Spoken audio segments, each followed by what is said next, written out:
Hi friends, അസ്സാം വലൈക്കും. ബിസ്മി കിച്ചണിലോട്ട് എല്ലാവർക്കും സ്വാഗതം. ഇന്ന് നമ്മൾ നേന്ത്രപ്പഴം വെച്ചിട്ടുള്ള വളരെ സിമ്പിളായിട്ട് നല്ല ടേസ്റ്റിയും വെറൈറ്റി ആയിട്ടുള്ള ഒരു സ്നാക്കിൻ്റെ റെസിപ്പി ചെയ്യുന്നത് എങ്ങനെയെന്ന് നോക്കാം. അതിനായിട്ട് ഇവിടെ 2 നേന്ത്രപ്പഴമാണ് എടുക്കുന്നത്. നല്ല പഴുത്തിട്ടുള്ള പഴവും ഇതിനായിട്ട് യൂസ് ആക്കാവുന്നതാണ് കേട്ടോ. അപ്പോൾ പഴത്തിൻ്റെ തോലൊക്കെ ഒന്ന് കളഞ്ഞെടുക്കാം. വീഡിയോ ഇഷ്ടമാകുകയാണെങ്കിൽ കാണുമ്പോൾ തന്നെ ഒരു ലൈക്ക് തന്ന് സപ്പോർട്ട് ചെയ്യാൻ ആരും മറക്കരുതേ. നിങ്ങളുടെ ലൈക്ക് ഉണ്ടെങ്കിൽ മാത്രമേ നമുക്ക് മുന്നോട്ട് പോകാൻ സാധിക്കുകയുള്ളൂ. അതുപോലെ തന്നെ നിങ്ങളുടെ അഭിപ്രായങ്ങൾ അറിയിക്കാനും മറക്കരുത്.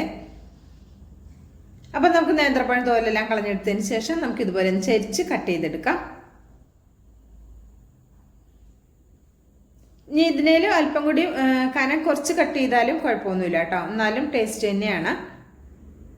അപ്പോൾ ഈ രീതിയിൽ ഞാനിതൊന്ന് 2 നേന്ത്രപ്പഴം ഇതുപോലെ ഒന്ന് കട്ട് ചെയ്തെടുക്കാം. അപ്പോൾ ഞാനത് 2 നേന്ത്രപ്പഴം ഇതുപോലെ ഒന്ന് ചരിച്ച് കട്ട് ചെയ്തെടുത്തിട്ടുണ്ട്. അപ്പോൾ ഇനി നമ്മൾ ഈ കട്ടാക്കി വെച്ചിട്ടുള്ള ഈ നേന്ത്രപ്പഴം നമുക്ക് ഇതുപോലെ ഒരു പാത്രത്തിലേക്ക് ഇട്ട് കൊടുക്കാം. വളരെ സിമ്പിളാണ്, പെട്ടെന്ന് തന്നെ റെഡിയാക്കി എടുക്കാം. നല്ലൊരു വെറൈറ്റി വേണം. അപ്പോൾ ആ പഴമൊക്കെ ഒരു പാത്രത്തിലേക്ക് ഇട്ട് കൊടുത്തിട്ടുണ്ട്. ഒരു സൈഡിലേക്ക് മാറ്റി വയ്ക്കാം. ഇനി ഇതുപോലെ ഒരു പാത്രം എടുത്തിട്ടുണ്ട്. ഇതിലേക്ക് ഒരു കോഴിമുട്ട നമുക്ക് പൊട്ടിച്ചൊഴിച്ച് കൊടുക്കാം.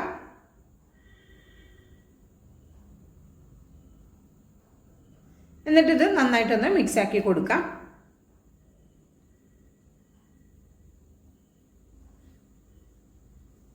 അപ്പോൾ ഇതുപോലെ നന്നായിട്ടൊന്ന് മിക്സാക്കിയതിന് ശേഷം ഇതിലേക്ക് ഒരല്പം ബദാം മിക്സ് ചേർത്ത് കൊടുക്കുന്നുണ്ട്. ഒരു 2-3 ഡ്രോപ്പ് മാത്രം ചേർത്ത് കൊടുത്താൽ മതി.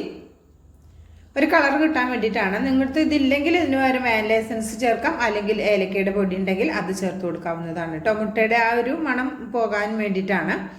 പിന്നെ ബദാം മിക്സ് ചേർക്കുമ്പോൾ ഒരു കളറും കിട്ടും, ഒരു മഞ്ഞ കളറും കിട്ടും കേട്ടോ. ഇനി ഇതിലേക്ക് 1 ടീസ്പൂൺ പഞ്ചസാര കൂടെ ചേർത്തിട്ട് പഞ്ചസാര മെൽറ്റ് ആവുന്നതുവരെ ഒന്ന് ജസ്റ്റ് ഒന്ന് മിക്സാക്കി കൊടുക്കുക. എന്നിട്ട് ഇവിടെ ഒരു സൈഡിലേക്ക് മാറ്റി വയ്ക്കാം. ഇനി ഒരു പാത്രം എടുത്ത് വയ്ക്കാം. ഇനി ഇതിലേക്ക് നമുക്ക് കോൺഫ്ലോർ ആണ് എടുക്കുന്നത്.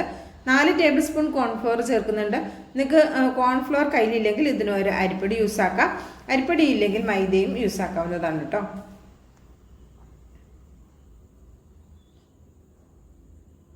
കോൺഫ്ലോർ ചേർക്കുമ്പോഴും അതുപോലെ തന്നെ അരിപ്പൊടി ചേർത്താൽ ഒരു ക്രിസ്പി ആയിട്ടിരിക്കും. അതുകൊണ്ടാണ് ചേർത്ത് കൊടുക്കുന്നത്. അപ്പോൾ ഇതിലേക്ക് ഞാൻ സേമിയ എടുത്തിട്ടുണ്ട്. ആ കനം കുറഞ്ഞ നല്ല മെലിഞ്ഞ സേമിയയില്ലേ, അത് ഒന്നെടുത്തൊന്ന് കൈ കൊണ്ടൊന്ന് പൊടിച്ച് എടുത്തിട്ടുണ്ട് കേട്ടോ.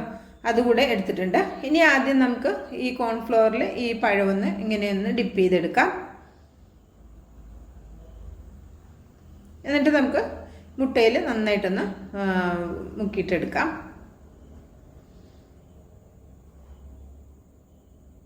ഇപ്പോൾ പഴമൊക്കെ കഴിക്കാത്ത കുട്ടികൾ പോലും കഴിച്ചു പോകും. നല്ല ടേസ്റ്റാണ്, നല്ല വെറൈറ്റിയാണ്. പുറമൊക്കെ നല്ല ക്രിസ്പിയും ഉള്ളിൽ നല്ല സോഫ്റ്റുമാണ്.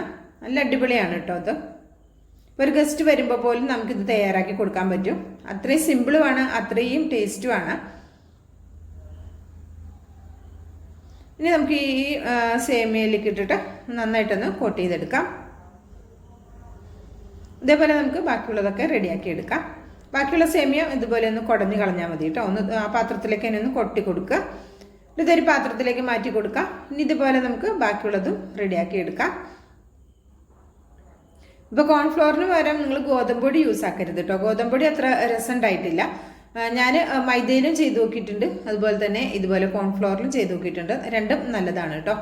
അപ്പോൾ നിങ്ങൾക്ക് നല്ല ക്രിസ്പി ആയിട്ട് വേണമെങ്കിൽ തന്നെയും അരിപ്പൊടിയും യൂസ് ആക്കാം. അപ്പോൾ കോൺഫ്ലോറിൽ അത്യാവശ്യം ക്രിസ്പി ഉണ്ടാവും. വേണമെങ്കിൽ അരിപ്പൊടിയും വേണമെങ്കിൽ ക്രിസ്പി ആയിട്ടിരിക്കുക, അങ്ങനെ ഉപയോഗിക്കാം. രണ്ടും വേണ്ടെങ്കിൽ മൈദയും യൂസ് ആക്കാം കേട്ടോ.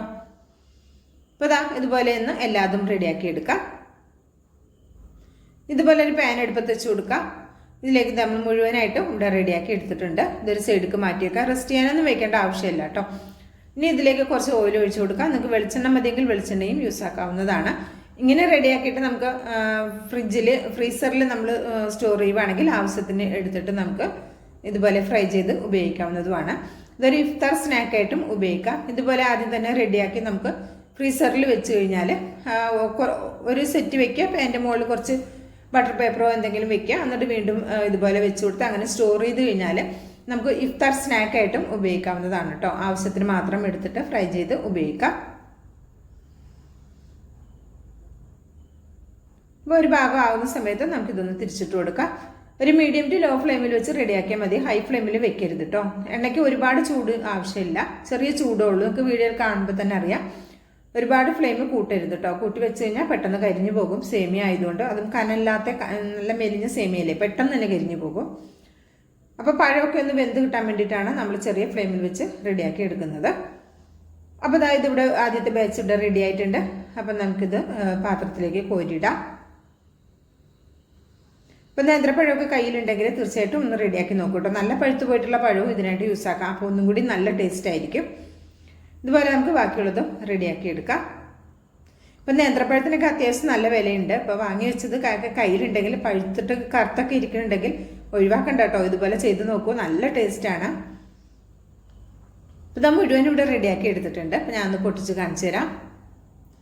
കണ്ടോ, നല്ല അടിപൊളിയാണ്, നല്ല സൂപ്പർ ടേസ്റ്റാണ്.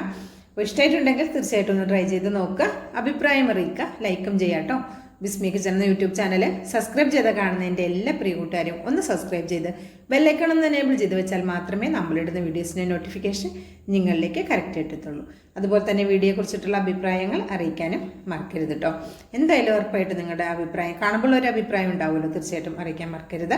അപ്പോൾ ഇൻഷാ അല്ലാഹ് അടുത്ത നല്ലൊരു അടിപൊളി വീഡിയോ ആയിട്ട് എത്തുന്നതായിരിക്കും. എല്ലാ കൂട്ടുകാർക്കും നന്ദി, നമസ്കാരം.